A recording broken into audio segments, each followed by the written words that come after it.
Okay प्यारे बच्चों, कैसे हैं आप लोग। एक बार फिर से हम लोग अपनी क्लास में, ठीक है।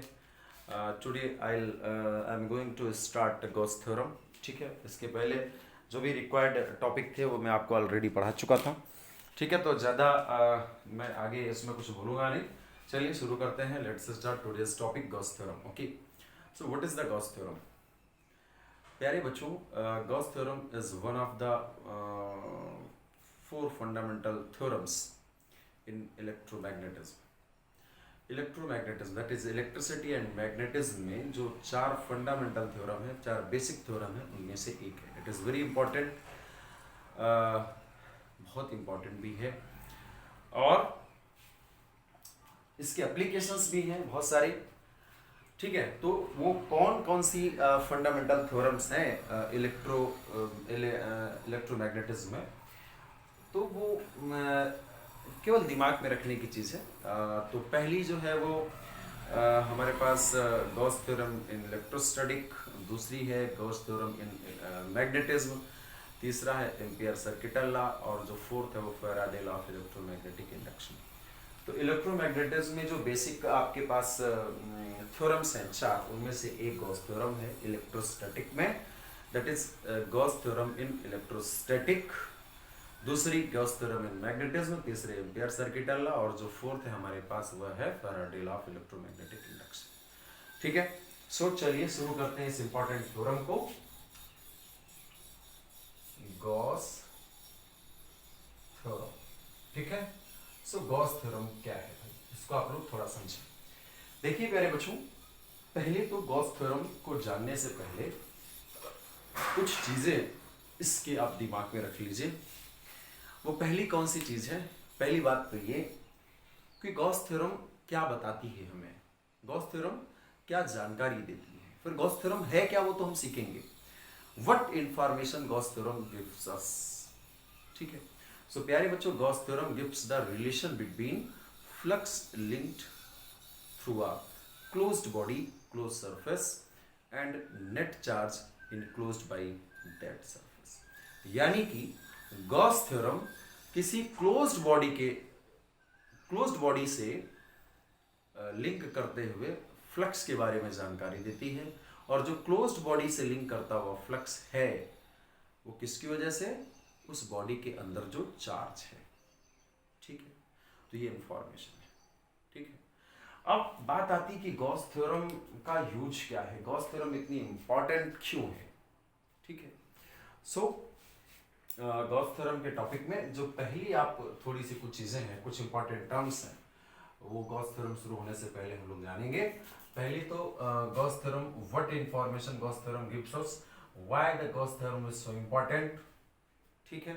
गॉस थ्योरम क्या हमें बताती है और गॉस थ्योरम इतनी इंपॉर्टेंट क्यों है, ये गॉस थ्योरम इतना इंपॉर्टेंस क्यों रखती है।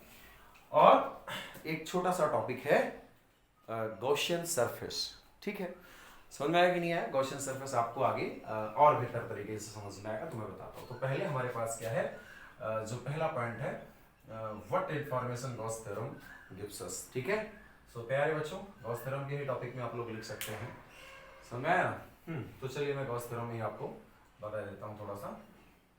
गॉस थ्योरम ही आप लोग ये लिख लीजिएगा, ठीक है, कोई बात नहीं। ओके, सो प्यारे बच्चों, गॉस थ्योरम क्या बताती है, Gauss theorem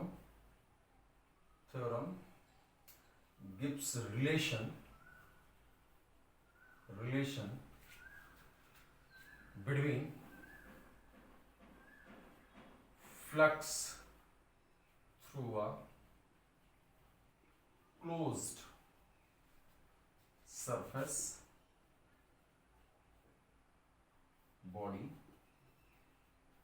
and charge enclosed by the body, charge enclosed by the body, that body, okay, that body or surface, okay.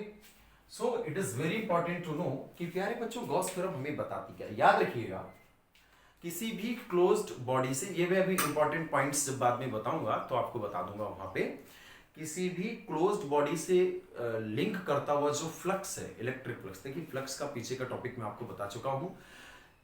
Electric field में कोई सरफेस हो, कोई बॉडी हो, उससे पास करने वाली फील्ड लाइंस का जो मेजरमेंट है उसी को हम लोग इलेक्ट्रिक फ्लक्स कहते हैं। That is the dot product of field vector and area vector. ठीक है, I have already explained about that, so there is no need to explain here right now. Today's topic is Gauss theorem. तो सबसे पहली बात कि Gauss theorem है क्या, Gauss theorem किस बारे में जानकारी देती है। First thing, what information Gauss theorem gives to us.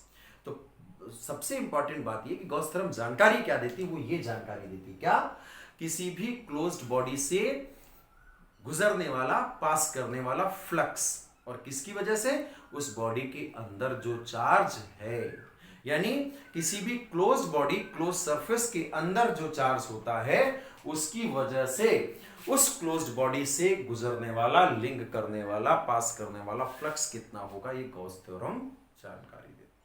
Clear हो गया ना, समझ में आ गया। फिर से एक बार बताता हूं, किसी भी क्लोज्ड बॉडी, क्लोज सरफेस के अंदर जो चार्ज होता है उसकी वजह से उस क्लोज्ड बॉडी से कितना फ्लक्स लिंक करेगा, यह जानकारी गॉस थ्योरम देती है। अब बात आती होगी बच्चों, ऐसा, अरे भाई सीधी सी बात है, जहां चार्ज है तो उसके चारों ओर क्या होगा, इलेक्ट्रिक फील्ड, और इलेक्ट्रिक फील्ड में कोई बॉडी, कोई सरफेस होगा तो उससे क्या क्या पास करेगा, इलेक्ट्रिक फील्ड लाइंस, और उसका मेजरमेंट ही तो फ्लक्स है। तो अगर हमारे पास कोई क्लोज्ड बॉडी है और उस क्लोज्ड बॉडी के अंदर क्या है, चार्ज है, तो चार्ज की वजह से क्या होगा, इलेक्ट्रिक फील्ड होगा, और वो इलेक्ट्रिक फील्ड किससे पास करेगा, क्लोज बॉडी से पास करेगा।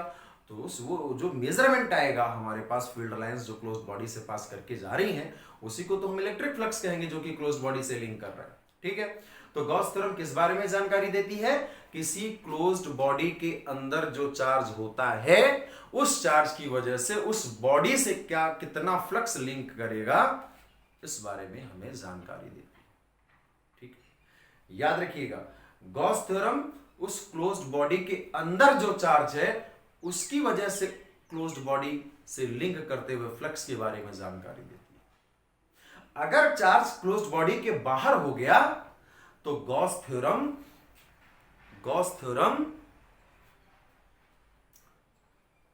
इंफॉर्मेशन, बॉडी से कितना फ्लक्स लिंक करेगा, ये इंफॉर्मेशन नहीं देती। किसी क्लोज बॉडी से लिंक करता हो फ्लक्स, चार्ज बॉडी के अंदर हो, चार्ज बॉडी के बाहर हो, दोनों की वजह से हो सकता है। लेकिन गॉस थ्योरम जिस चार्ज की चर्चा करती है, गॉस थ्योरम में जो चार्ज है वह चार्ज बॉडी के अंदर वाला है। यानी गॉस थ्योरम बॉडी के अंदर जो चार्ज है उस चार्ज की वजह से बॉडी से कितना फ्लक्स लिंक करेगा, इस बारे में जानकारी देती है। ठीक है, जबकि क्लोज्ड बॉडी से लिंक करता हो फ्लक्स, चार्ज अंदर हो या बाहर हो, दोनों की वजह से हो सकता है। लेकिन गॉस थ्योरम बताती है केवल चार्ज जो कि अंदर है। ठीक है, आगे मैं थोड़ा आपको बता दूंगा कि जब चार्ज बाहर होता है तो क्लोज बॉडी से लिंक करता हो क्या होता है, फ्लक्स जीरो आता है। बट अगर चार्ज बॉडी के सरफेस पे होगा, यानी बाहर होगा लेकिन सरफेस पे होगा, तो फ्लक्स जीरो नहीं होता है। इसके बारे में आपको जानकारी दूंगा। फिलहाल आपको सिर्फ यही दिमाग में रखना है कि what information Gauss theorem gives. Gauss theorem gives relation between flux through a close surface, close body, and charge inside that body. Body के अंदर जो चार्ज है और उससे कितना फ्लक्स लिंक करेगा क्लोज बॉडी के से, इस बारे में हमें जानकारी। ठीक है, सुन रहे हैं ना। इसको दूसरे अदर वर्ड्स में अगर हम लिखें, in other words,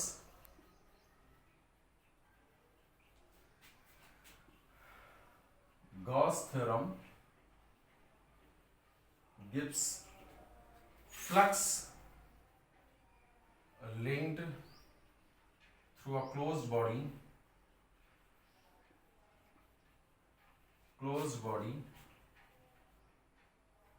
due to charge inside it. Okay, body के अंदर जो चार्ज होता है उसकी वजह से बॉडी से कितना फ्लक्स लिंक करेगा, इस बारे में जानकारी देती है गॉस थ्योरम। ठीक है, अब बात आती है कि गॉस थ्योरम है क्या? चलिए, तो गॉस थ्योरम है क्या, जरा इसके बारे में थोड़ा सा जान लेते हैं। गॉस थ्योरम है क्या? सो गॉस थ्योरम क्या है? ठीक है, सब गॉस थ्योरम के बारे में देखते हैं बेटा।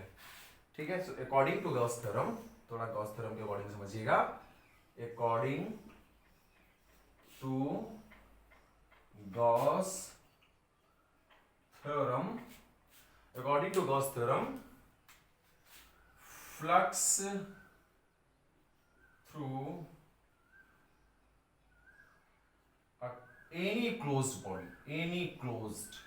body, ठीक है, कोई भी closed body of any shape and size. ठीक है, एनी क्लोज्ड बॉडी का मतलब of any shape and size, ये मैटर हो गया ब्रैकेट में कर लीजिए। तो according to Gauss theorem, flux through any closed body is 1 upon epsilon naught times of net charge enclosed by that body. That is, if Q is a charge enclosed by a closed body, so net flux, so flux linked by this closed body। ठीक है, so phi E Gauss theorem के according body से link करता flux क्या होगा? 1 upon epsilon naught times of net charge enclosed by the body. तो body कितना charge enclose कर रही थी? बॉडी के अंदर कितना चार्ज था? प्लस क्यू कूलम का चार्ज था। सो इस बॉडी से लिंक करता हुआ फ्लक्स कितना होगा गॉस थ्योरम के according? 1 upon epsilon naught times यानी multiplied by Q.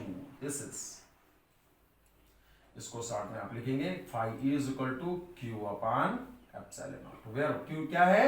Net charge inside a body. क्यों क्या है? Net charge inside the body. Again प्यारे बच्चों, if the body is in medium, then epsilon naught की जगह पे क्या आ जाएगा? एप्सिलॉन नॉट के आ जाएगा, इवन के। ठीक है प्यारे बच्चों, समझ में आ गया? क्या समझ में आया भाई? गॉस थ्योरम हमें क्या जानकारी देती है? गॉस थ्योरम किसी क्लोज्ड बॉडी के अंदर जो चार्ज होता है, उस चार्ज की वजह से उस क्लोज बॉडी से कितना फ्लक्स लिंक करेगा, कितना फ्लक्स पास होकर जाएगा, गुजरेगा, उस बारे में जानकारी देती है। और गॉस थ्योरम के अकॉर्डिंग है क्या? According to the Gauss theorem, the flux linked through a closed body is 1 upon epsilon naught times of the net charge enclosed by the body। that is, अगर बॉडी के अंदर मान लिया जाए कि Q कूलम का चार्ज है, तो फिर बॉडी से लिंक करता हुआ फ्लक्स कितना होगा? 1 upon epsilon naught into Q, because of charge जो अंदर उसका 1 upon epsilon naught times multiply में, सो क्या हो गया? Q upon epsilon naught। Correct? This is, note it down.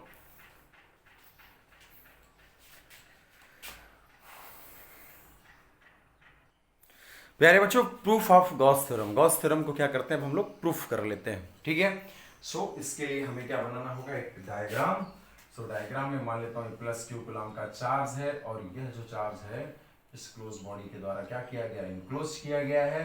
इस क्लोज बॉडी में, क्लोज बॉडी है हमारी, और इस क्लोज बॉडी में हम क्या करते हैं? थोड़ा सा एक सरफेस एलिमेंट लेते हैं। याद रखिएगा क्लोज बॉडी है, तो ये जो हमारे पास, देखिए भाई, जैसे मैंने आपको पीछे बताया था कि जब कोई क्लोज्ड बॉडी है तो जो मैं सरफेस पे पार्ट छोटा सा ले रहा हूं उसको हम लोग सरफेस एलिमेंट कहते हैं। Small part of the surface is known as the surface element.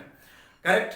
अब वो जो सरफेस में पार्ट लिया गया तो अंदर नहीं हो, तो फिगर में लग रहा है आपको अंदर है, बट ये जो छोटा सा पार्ट है सरफेस का, वो सरफेस पर ही है। ठीक है ना? और इस सरफेस के पार्ट पे इस पर मान लेता हूं एक पॉइंट है P। अब मैं क्या करता हूँ? सरफेस चार्ज से इस पॉइंट P की जो दूरी है वो मान लेता हूँ बेटा कितनी है? R is R। ठीक है ना? ओके, सो अब इसका मान लेते एरिया वेक्टर किधर है? इस छोटे से पार्ट का एरिया वेक्टर किधर है? इस पर क्या होगा? सरफेस पे परपेंडिकुलर। अब क्योंकि ये स्फीयर तो है नहीं, ये तो मैंने अनशेप्ड एक स्फेरिकल बॉडी बनी है। तो ठीक है, अब इस पे इस चार्ज की वजह से इस पॉइंट पी पर जो इलेक्ट्रिक फील्ड की डायरेक्शन क्या होगी, वो क्या होगी, रेडियली आउटवर्ड। बताया था कि नहीं बताया था कि अगर पॉइंट चार्ज की वजह से किसी पॉइंट पी पर हमें इलेक्ट्रिक फील्ड की डायरेक्शन निकालनी हो तो पॉजिटिव अगर चार्ज है तो चार्ज को किससे ऐड कर देना है, उस पॉइंट से, और पॉजिटिव चार्ज है तो फील्ड की डायरेक्शन क्या होगी, चार्ज से बाहर की ओर यानी रेडियली आउटवर्ड। अगर ये नेगेटिव चार्ज होता तो प्यारे बच्चों इस पॉइंट पर डायरेक्शन क्या हो जाती फील्ड की, चार्ज को पॉइंट से जोड़ दीजिए और जो डायरेक्शन होगी फील्ड की वो चार्ज की ओर होगी। किधर होगी, चार्ज की ओर। याद रखिए वेक्टर ड्रा करते समय जो टेल होगा वेक्टर का उस पॉइंट पर होगा जहां पर आपको फील्ड की डायरेक्शन पता करनी है। Okay, so here is the point charge plus Q enclosed by a body, close body के द्वारा ये चार्ज क्या किया गया है, इनक्लोज किया गया है। गॉस थ्योरम क्या कहती है, गॉस थ्योरम कहती है कि किसी क्लोज बॉडी से लिंक करता हुआ जो चार्ज होगा किसकी वजह से, जो चार्ज उस बॉडी के अंदर है। तो देखिए मेरे पास इस बॉडी के अंदर कितना चार्ज मैंने ले लिया, प्लस क्यू कूलम। अब जरा देखता हूं उससे लिंक करता हूं फ्लक्स कितना है। ठीक है, तो प्यारे बच्चों अब इसका मान लेते हैं एरिया वेक्टर किधर है प्यारे बच्चों, इस छोटे से पार्ट का, वो बच्चों डीए वेक्टर, एरिया की डायरेक्शन है ना, इस सरफेस पे परपेंडिकुलर होती है, लिट इनके बीच एंगल कितना है, थीटा है। ठीक है, अब इस स्मॉल पार्ट के द्वारा मान लेते हैं जो गॉसियन सरफेस ड्रा किया गया इस चार्ज इस जगह पे, कोई जरूरत नहीं वैसे तो बनाने की, बना लीजिए थोड़ा सा। ठीक है, मान लीजिए डी ओमेगा, बस इतना ही आपको कुछ करना।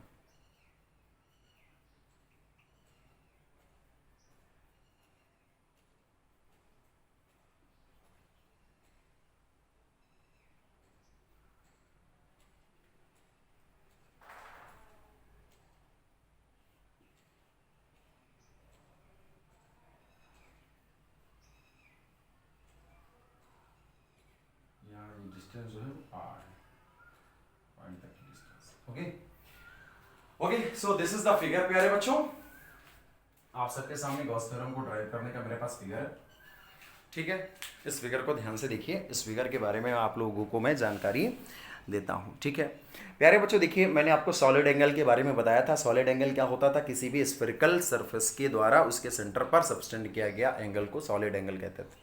लेकिन फिर मैंने आपको यह भी सिखाया है कि किसी भी क्लोज्ड बॉडी के अंदर, किसी भी तरह की close body, any shape any size, किसी भी तरह की क्लोज बॉडी के अंदर उसके किसी भी पॉइंट पर हम सॉलिड एंगल सबटेंड कर सकते हैं। जरूरी नहीं कि वो जो सरफेस हो वो स्फेरिकल बॉडी का सरफेस हो या किसी दूसरी बॉडी का।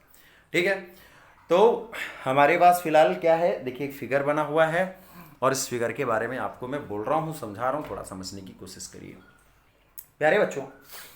प्लस क्यू कुलाम का चार्ज है, दिख रहा है ना सभी को, प्लस क्यू कुलाम का चार्ज है और यह प्लस क्यू कुलाम का चार्ज एक इस क्लोज्ड बॉडी के द्वारा इनक्लोज किया गया है। क्लोज्ड बॉडी फिगर में आपको दिखाई दे रही है ना, this is the plus Q coulomb charge and this charge is enclosed by a body, closed body. इस बॉडी के द्वारा क्या किया गया, इनक्लोज किया गया। अब मेरा काम क्या है, इस बॉडी से लिंक करता हुआ फ्लक्स निकालना, और वो फ्लक्स जो होगा देखते हैं जरा कितना होगा, है ना। तो प्यारे बच्चों उसके लिए मैंने किया क्या, इस पूरी बॉडी में मैंने एक छोटा सा पार्ट ले लिया, सरफेस एलिमेंट, और वो जो सरफेस एलिमेंट है वो ये दिखाया गया और इसका एरिया कितना है, डीए। याद रखिए ये इस सरफेस की डायरेक्शन है डीए वेक्टर, लेकिन इस सरफेस का जो एरिया है उसका मैग्नीट्यूड कितना है, डीए। अब इसको डायरेक्शन मत मान लीजिए, इस सरफेस की डायरेक्शन ये है। ठीक है, ये तो मैंने मैग्नीट्यूड दिखाया हुआ डीए। ओके, सो किसी भी बॉडी से लिंक करता हुआ फ्लक्स कैसे निकालते थे, पहले छोटे पार्ट के द्वारा निकालते थे, पूरे से निकालते थे, ठीक करते थे। ओके, अब इस सरफेस पे हमने एक पॉइंट पी ले लिया है, जो छोटा सा सरफेस लिया मैंने, सरफेस एलिमेंट, इसमें पॉइंट पी ले लिया है, और इस चार्ज की वजह से पॉइंट पी पर जो इलेक्ट्रिक फील्ड की डायरेक्शन होगी वो क्या होगी, चार्ज की वजह से पॉइंट को जोड़ दिया और पॉजिटिव चार्ज है तो रेडियली आउटवर्ड। करेक्ट, समझ में आ गया ना। सो लिखिए जरा इसके बारे में, on the figure there is a plus Q coulomb charge, on the figure there is a plus Q coulomb charge enclosed by a closed body. किसके द्वारा इनक्लोज किया गया है, क्लोज्ड बॉडी के द्वारा। So on the figure there is a plus Q coulomb charge enclosed by a closed body, there is a small surface element of area dA. इस close body में थोड़ा सा स्मॉल सरफेस एलिमेंट है, छोटा सा part है of area DA. Correct, फिर से देख लीजिए, plus Q coulomb charge on the figure, plus Q coulomb charge is enclosed by a closed body and there is a small surface element of area dA. Okay, now flux link to, अच्छा बाकी चीजें क्या है, बाकी इस point पर field की direction दिखाई गई, the direction of electric field at point P is shown this and the area vector, the direction of area vector is shown in this direction, इस एरिया पे परपेंडिकुलर बताया था ना, सरफेस पे परपेंडिकुलर होती किसकी direction, area vector. Okay now प्यारे बच्चों, now flux linked with small area element, a surface element, small surface element के द्वारा जो फ्लक्स लिंक करेगा, जरा उसे हम लोग क्या करते हैं देख लेते हैं।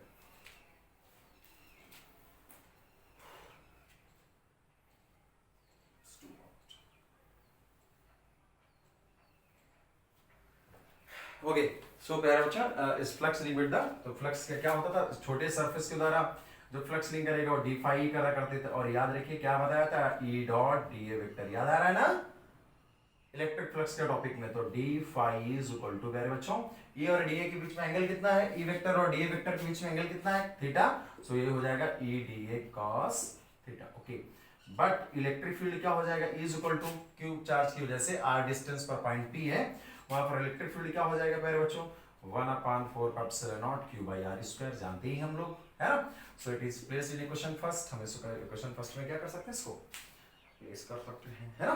सो रखिए जरा, सो बच्चों डी फाई दैट इज छोटा सा, जो अभी मैंने क्या बताया, now flux link with small surface element, small surface element, अभी इस पूरे से नहीं निकाल रहा, अभी इस थोड़े से निकाल रहा है, थोड़े से निकालेंगे फिर इसका इंटीग्रेशन कर देंगे तो पूरे से आ जाएगा, है ना, यही तरीका है हमारा भाई।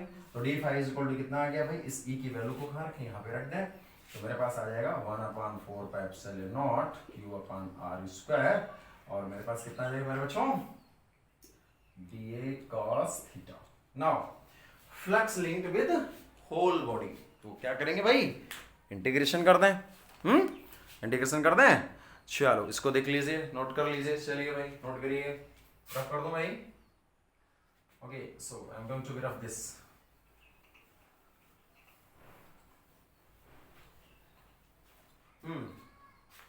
सो प्यारे बच्चों हमारे पास क्या हो जाएगा नाउ, फ्लक्स लिंक्ड या फ्लक्स थ्रू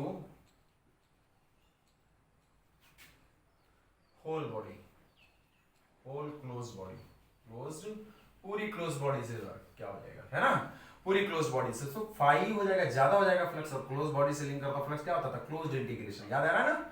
सो बाकी जो कांस्टेंट चीजें हैं, चलो अभी तो मैं इतना ही कर लेता हूँ, 1/4 and it is Q upon r square d A and it is cos theta. Okay अब बच्चों जो चीज कांस्टेंट है उसको तो बाहर कर लेंगे, तो भाई 1/4 ये तो कांस्टेंट ऑलरेडी है, चार्ज भी क्या अंदर जो भी कांस्टेंट है, और जो दूरी है वो भी क्या है मेरे पास कांस्टेंट है, नो दूरी को कांस्टेंट मत करिए भाई, दूरी कांस्टेंट नहीं, इतना ही कांस्टेंट है, and this is close integration, बड़ा कितना हो जाएगा हमारे पास,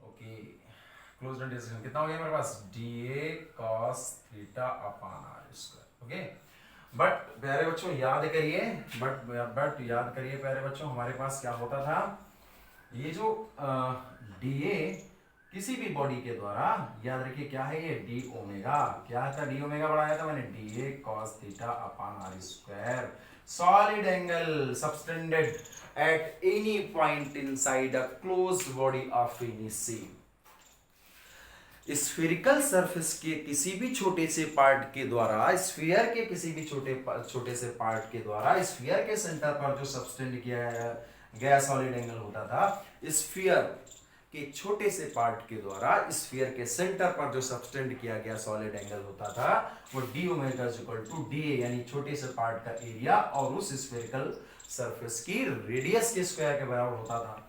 बट अगर जो हमारा छोटा सा पार्ट है वो स्फीयर का पार्ट ना हो, किसी इरेगुलर स्फीयर का पार्ट ना हो, कोई दूसरा सरफेस हो, और उस सरफेस के द्वारा सेंटर पर ही नहीं, क्लोज्ड बॉडी के अंदर किसी भी पॉइंट पर जो सॉलिड एंगल सब्सटेंड किया जाएगा वो क्या आएगा प्यारे बच्चों, d omega equal to dA cos theta, क्या आएगा, डीए कॉस थीटा। सो ये हमारे पास कितना हो जाएगा भाई, D A cos theta upon A square कितना हो गया, D omega, solid angle subtended by a surface, correct. So this is, अब हमारे पास तो बच्चों हमारे पास कितना हो गया, d phi is equal to हम क्या रखेंगे 1/4 एप्सिलॉन नॉट क्यू अपान, अब ये कितना हो जाएगा क्लोज्ड इंटीग्रेशन डी ओमेगा।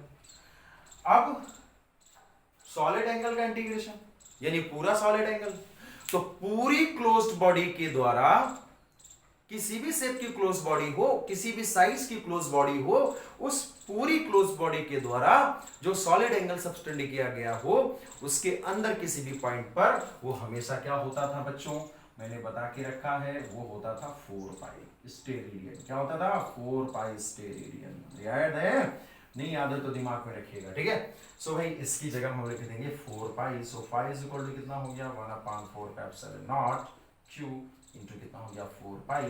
सो 4 पाई से 4 पाई कैंसिल हो गया, दैट इज फ्लक्स कितना आ गया बेटा क्यू अपान एप्सिलॉन नॉट। यानी कि हम लोगों ने देखा कि क्लोज्ड बॉडी से जो लिंक करता हुआ फ्लक्स है वो कितना आ गया भाई 1/एप्सिलॉन नॉट टाइम्स ऑफ 1/एप्सिलॉन naught times of charge enclosed by the body. Body के अंदर कितना चार्ज है Q, तो Q का कितना आ गया 1/एप्सिलॉन naught times that is phi is equal to कितना हो गया Q upon epsilon not.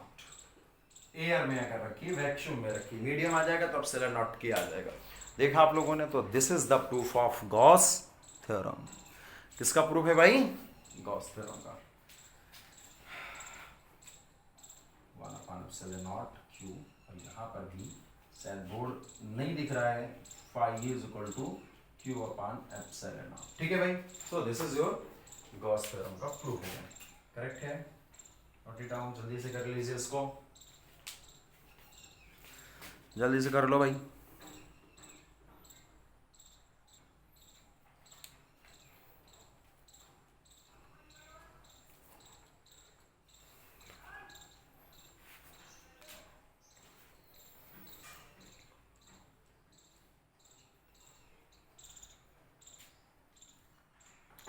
Okay students, चलिए वो तो हो गई हमारे पास गॉस थ्योरम का प्रूफ। हम कुछ और भी चीजें देखते हैं, है ना। नोट जरा एक देखिए आप सभी लोग, note if multiple charges are inside the closed body, closed body के अंदर बहुत सारे चार्ज हैं, तो फ्लक्स का if charges plus Q1 minus Q2 minus Q2 minus Q3 comma Q4 plus Q4 है ना, are inside closed body. Close body के अंदर ये सब चार्जेस हैं, तो फिर क्लोज बॉडी से लिंक करता फ्लक्स क्या होगा, so flux linked by closed body. So फिर बच्चों क्लोज बॉडी से लिंक करता फ्लक्स क्या होगा, है। So phi is equal to कितना हो जाएगा 1/, गॉस थ्योरम का बॉडी 1/एप्सिलॉन naught times of net charge. अंदर बेटा नेट चार्ज कितना होगा, नेट चार्ज कितना होगा अंदर, सभी का सम, तो plus Q1 minus Q2 minus Q3 plus Q4। इसी को हम शॉर्ट में कैसे लिख सकते हैं, Q इज इक्वल टू 1/एप्सिलॉन नॉट और समेशन Q, समेशन का मतलब होता है सबको जोड़ दिया हम लोगों ने ना, तो इस चीज को भी आप समझ सकते हो। चलिए मैं एग्जांपल के द्वारा आपको समझाता हूँ, है ना, एक एग्जांपल के द्वारा समझाता हूँ। मान लेते हैं क्लोज बॉडी के अंदर 2 कूलम का चार्ज है, -3 कूलम का चार्ज है, 5 कूलम का चार्ज है, ठीक है, और -8 कूलम का चार्ज है। तो फिर इस क्लोज बॉडी से लिंक करता हुआ फ्लक्स कितना होगा प्यारे बच्चों, फाई इज इक्वल टू बेटा कितना हो जाएगा 1/एप्सिलॉन नॉट इनटू, अब बेटा सभी को ऐड कर दो, तो 2 5 7 और प्लस का 7 हो गया और माइनस के कितने हो गए 8 3 11 -11। सो प्यारे बच्चों हमारे पास कितना बचा, है ना, -4, है ना, 7 4 11 कि भाई प्लस 7 5 2 7 और माइनस का 11, तो कितना बचा माइनस का 4। सो माइनस का 4 आ जाएगा। अब याद रखिएगा फ्लक्स एक स्केलर क्वांटिटी है, मैंने आपको बताया है, मैं भी इंपॉर्टेंट पॉइंट्स में बताऊंगा, इंपॉर्टेंट नोट्स में बताऊंगा, तो सब चीजें आपको दिमाग में रखनी होगी। फ्लक्स एक स्केलर क्वांटिटी है, सो फ्लक्स का ये जो फार्मूला आया यहाँ जो Q है, इसको आप चार्ज का मैग्नीट्यूड नहीं रखना, चार्ज को साइन के साथ रखना। वो पीछे की चीज याद करिए कि मैंने आपको बताया वेक्टर क्वांटिटीज के फार्मूले को कूलाम्स लॉ में, कूलाम्स लॉ का जो फोर्स है कूलाम्बियन फोर्स F = 1/4 Q1 Q2/r², या इलेक्ट्रिक फील्ड इंटेंसिटी के जितने फार्मूले हैं ये सब, क्योंकि इंटेंसिटी और फोर्स एक वेक्टर क्वांटिटी है, तो वहां पर चार्ज को हम केवल वैल्यू रखते थे, चार्ज का केवल मैग्नीट्यूड रखते थे, क्योंकि चार्ज का साइन तो डायरेक्शन बताता था। लेकिन ये जो फ्लक्स का फार्मूला है गॉस थ्योरम में, इसमें ये जो फ्लक्स है स्केलर क्वांटिटी है, तो चार्ज को साइन के साथ रखना है। तो टोटल चार्ज कितना आया था -4, तो मैंने -4 रखा, जो फ्लक्स आया -1/ε0 × 4। ये जो माइनस फ्लक्स आया ये क्या इंडिकेट करता है? फ्लक्स निगेटिव फ्लक्स का क्या मतलब है कि जो चार्ज है, जो फील्ड है, वह क्लोज्ड बॉडी के अंदर, यानी फ्लक्स इंटर कर रहा, फील्ड लाइंस इंटर कर रही है क्लोज्ड बॉडी के अंदर। ठीक है ना, याद करिए। मैंने आपको पीछे के टॉपिक में सिखाया है कि जो फ्लक्स इंटर करता है उसे निगेटिव लेते हैं, और जो फ्लक्स बाहर निकलता है बॉडी से उसको पॉजिटिव लेते हैं। तो ये फ्लक्स हमारे पास निगेटिव आया, इसका मतलब क्या है, ये जो फील्ड लाइंस होंगी वो बॉडी के अंदर जा रही होंगी। ठीक है, इंपॉर्टेंट पॉइंट्स में आपको दिमाग में रखना होगा। ठीक है भाई, चलिए। सो याद रखिएगा, चार्ज को साइन के साथ रखेंगे। निगेटिव फ्लक्स आया है, निगेटिव फ्लक्स का मतलब जो फील्ड लाइंस है बॉडी के अंदर जा रही होंगी। जरा इस तरह से भी सोच लो ना यार भाई, ये मान लेते हैं क्लोज बॉडी है, अब इसके अंदर जो हमने देखा ये सब चार्जेस रखे हैं 2, -3, ये 5 और -1, इसका नेट कितना आ गया -4। तो इन सभी की जगह में क्या हो गया -4, और -4 जो होगा तो फील्ड लाइंस क्या होंगी इसकी वजह से, फील्ड लाइंस क्या होती है, रेडियली इनवर्ड ही तो होगी, तो फ्लक्स क्या आ रहा है, देखिए अंदर आ रहा है। निगेटिव पॉइंट चार्ज होता था तो फील्ड लाइंस क्या होता है, नेगेटिव चार्ज की वजह से फील्ड लाइंस इनवर्ड होती हैं, तो फ्लक्स अंदर आएगा, जो फ्लक्स अंदर आएगा तो उसे क्या रखते हैं, निगेटिव। ये दिमाग में रखिएगा, जो फ्लक्स जो फील्ड लाइंस अगर इंटर कर रही हैं तो फ्लक्स निगेटिव होगा, और फील्ड लाइंस अगर बाहर जा रही है, यानी फ्लक्स बाहर जा रहा है, तो फ्लक्स क्या होगा, पॉजिटिव होगा। सीधे सीधे आप चार्ज की वैल्यू रखोगे, निगेटिव है तो निगेटिव फ्लक्स आ जाएगा, और पॉजिटिव चार्ज है तो पॉजिटिव फ्लक्स आ जाएगा, क्योंकि पॉजिटिव वजह से फील्ड लाइंस बाहर जाती हैं, तो बाहर जाने वाले फ्लक्स को क्या कहेंगे, पॉजिटिव। अंदर आने वाले फ्लक्स को क्या कहेंगे, निगेटिव। तो भैया सीधे सीधे आपको चार्ज को साइन के साथ रख देना है। निगेटिव फ्लक्स इंडिकेट कर रहा है कि फील्ड लाइंस अंदर आ रही है, पॉजिटिव फ्लक्स इंडिकेट कर रहा है कि फील्ड लाइंस बाहर जा रही है। इसको उल्टा सीख लीजिए, अगर फील्ड लाइंस अंदर आ रही है तो फ्लक्स होगा निगेटिव, फील्ड लाइंस बाहर जा रही है तो फ्लक्स होगा पॉजिटिव। पीछे के टॉपिक में सब डिस्कस कर चुका हूं। Okay, so leave this topic.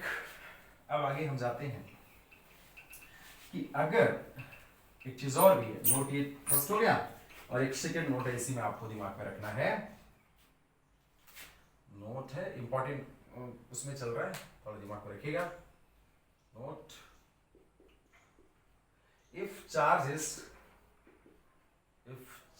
Is outside of closed body, charge close body के आउटसाइड है, ये हमारे पास क्लोज बॉडी है, और यहां पर हमारे पास +2 कूलम का चार्ज है। बेटा जो फील्ड लाइंस इससे होकर जाएगी, यहाँ पर एक हमने गॉसियन सरफेस D1 मान लिया, DA1, चलो यहाँ पे दिखा देता हूँ, इसका एरिया क्या है, DA1 एक सरफेस है। ठीक है, तो बच्चों यही जो हमारे पास फील्ड लाइंस हैं, यही जो हमारे पास फील्ड लाइंस हैं, है ना, चलो इनको भी डॉटेड करो, चलो। Okay, so this is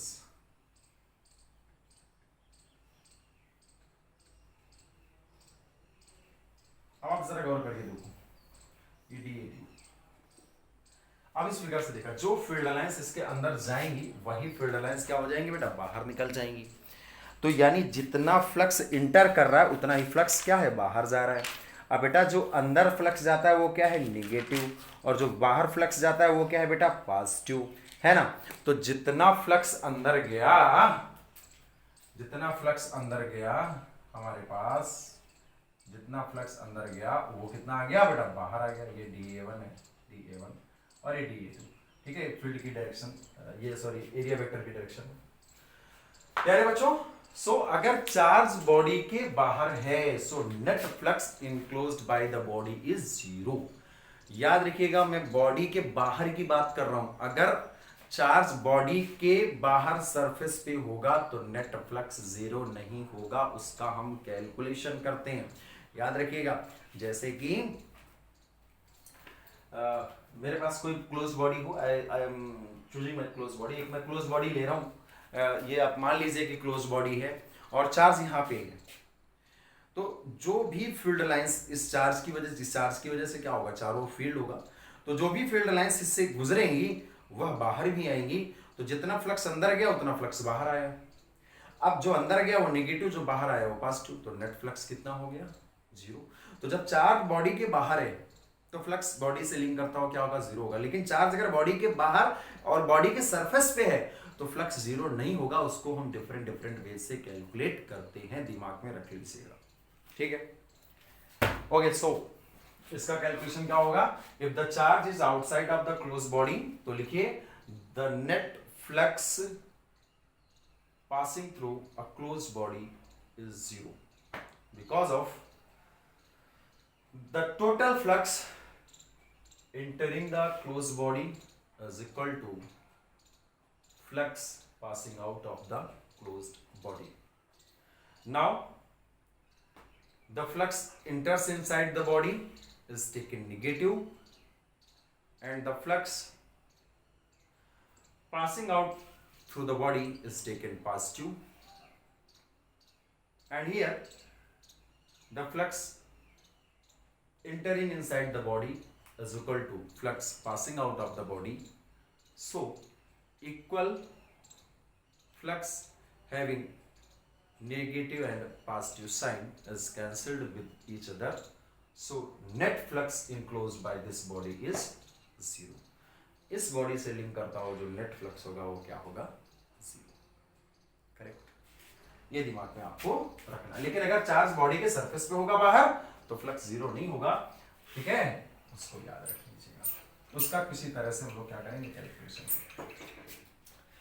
अब आते हैं बच्चों इंपॉर्टेंट पॉइंट्स जो कि गॉस थ्योरम से रिलेटेड है। बहुत इंपॉर्टेंट पॉइंट्स दिमाग में रखिएगा, ये बहुत जरूरी है। इंपॉर्टेंट पॉइंट्स या points to be remember, points to be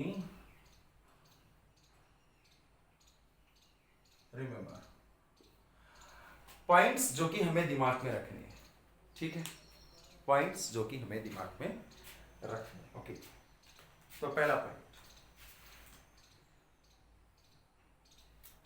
जो गॉस थ्योरम है, याद रखिएगा, इनको नोट कर लीजिएगा पॉइंट्स आप अपने according. Gauss theorem gives the flux linked through a closed body due to charge inside. Gauss theorem closed body से लिंक करते हुए चार्ज के बारे में जानकारी देती है। Gauss theorem closed body से लिंक करते हुए फ्लक्स, सॉरी चार्ज मैंने बोल दिया, गलत है। Gauss theorem closed body से लिंक करते हुए फ्लक्स की जानकारी देती है, और किस चार्ज की वजह से, जो कि उसके अंदर, यानी Gauss theorem gives the flux linked with the closed body due to charge inside. अब क्लोज्ड बॉडी के से लिंक करता हो फ्लक्स तो किसी की वजह से भी हो सकता है, चाहे चार्ज अंदर हो चाहे वो बाहर हो। लेकिन गॉस थ्योरम के फार्मूले में जो चार्ज आता है वो अंदर वाले चार्ज के पास, ठीक है। दूसरा, अब दूसरा इंपॉर्टेंट पॉइंट ये है, बहुत जरूरी पॉइंट है, मैं लिख देता हूं थोड़ा सा, very important point. The flux linked with a closed body, किसी भी क्लोज्ड बॉडी से लिंक करता हुआ flux does not depend on the shape size of the body. क्योंकि गॉस थ्योरम के अकॉर्डिंग बेटा जो फ्लक्स लिंक करता था क्लोज्ड बॉडी के द्वारा वो 1/ε0 × Q होता था। अब इस फार्मूले में, दूसरा नोट है इंपॉर्टेंट पॉइंट्स में, दूसरा पॉइंट है, इस फार्मूले में हमें बॉडी की डायमेंशन, शेप, साइज, उसका कोई भी डायमेंशन नहीं आ रही, लेंथ, ब्रेड्थ, हाइट कोई भी नहीं आ रहा है, सिर्फ चार्ज और ε0 है। यानी जो फ्लक्स लिंक करता है वो सिर्फ और सिर्फ चार्ज पे डिपेंड करता है। तो क्या है दूसरा point? The flux linked with the close body does not depend on the shape, size और even location of the charge inside the body. याद रखिए, बहुत important point. Plus Q coulomb का चार्ज है, बॉडी इतनी बड़ी है, फ्लक्स उतना ही लिंक करेगा। प्लस क्यू कूलम का चार्ज है, बॉडी इतनी बड़ी है, फ्लक्स उतना ही लिंक करेगा। प्लस क्यू कूलम का चार्ज है, बॉडी का शेप इस तरह का है, फ्लक्स उतना ही लिंक करेगा। प्लस क्यू कूलम का चार्ज है, बॉडी का शेप इस तरह का है, फ्लक्स उतना ही लिंक करेगा। बॉडी का ये है फ्लक्स, यहां चार्ज यहां लिंक कर रहा है। बॉडी का शेप इस तरह से है, कुछ चार्ज बिल्कुल बीच में लिंक कर रहा है, कोई फर्क नहीं पड़ता, सिर्फ जो फ्लक्स है वो चार्ज पे डिपेंड करता है।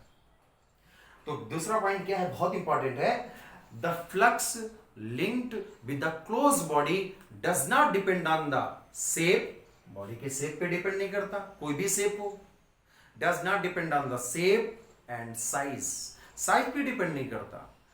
अगर चार्ज 2 कूलम का है तो बॉडी छोटी हो, बड़ी हो, टेढ़ी हो, मेढ़ी हो, क्लोज्ड बॉडी होनी चाहिए बस। तो flux linked with a closed body does not depend on, depend नहीं करता है किस पे, शेप पर, साइज पर, और जो तीसरी बात है and location of the charge inside the body. Charge अंदर कहीं पर भी हो, सेम फ्लक्स लिंक करेगा, सेंटर पे हो या कोने पे हो या यहां हो, इधर हो, कोई फर्क नहीं पड़ता। याद रख लीजिएगा, बहुत इंपॉर्टेंट पॉइंट है, ठीक है। अगर हम कोई भी बॉडी है क्लोज्ड बॉडी और उसके अंदर 2 कूलम का चार्ज हमने दिया और जो फ्लक्स लिंक कर रहा है वो उतना ही होगा, चाहे हम उस क्लोज्ड बॉडी के शेप साइज को बढ़ा दें, घटा दें या अंदर चार्ज की लोकेशन को बदल दें, फ्लक्स पे कोई फर्क नहीं पड़ेगा। फिर से दूसरा पॉइंट याद रखिए, नोट करिए, the flux linked with the closed body does not depend on shape, size and location of the charge inside the body. Correct? So this was very important point। और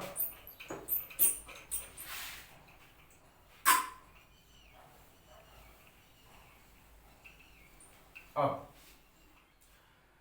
थोड़ी सी बात, बेटा जो फ्लक्स है वह अंदर वाले चार्ज के लोकेशन पे डिपेंड नहीं करता, नो डाउट। लेकिन मान लेते हैं कोई ज्योमेट्रिकल शेप्ड बॉडी है, ज्योमेट्रिकल शेप्ड बॉडी, मैं जैसे मान लेता हूं क्यूब है हमारा, क्यूब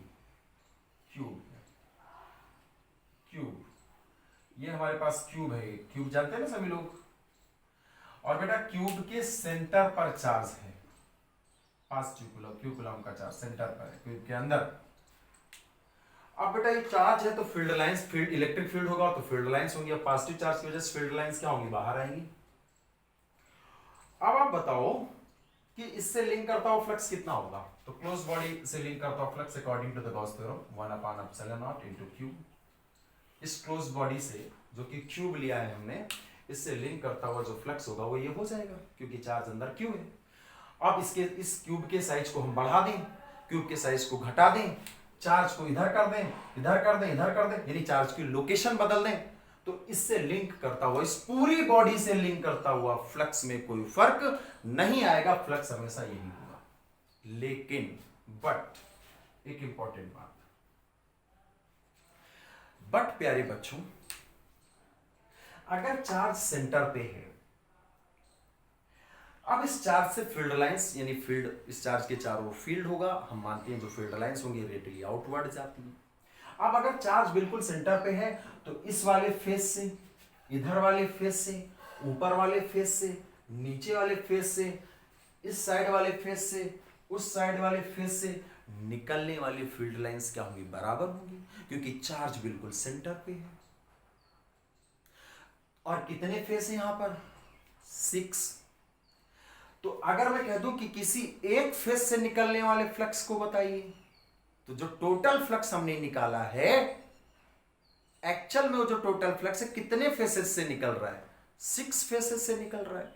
तो एक फेस से निकलने वाला फ्लक्स कितना हो जाएगा, 5 dash flux through THROUGH through this symmetrical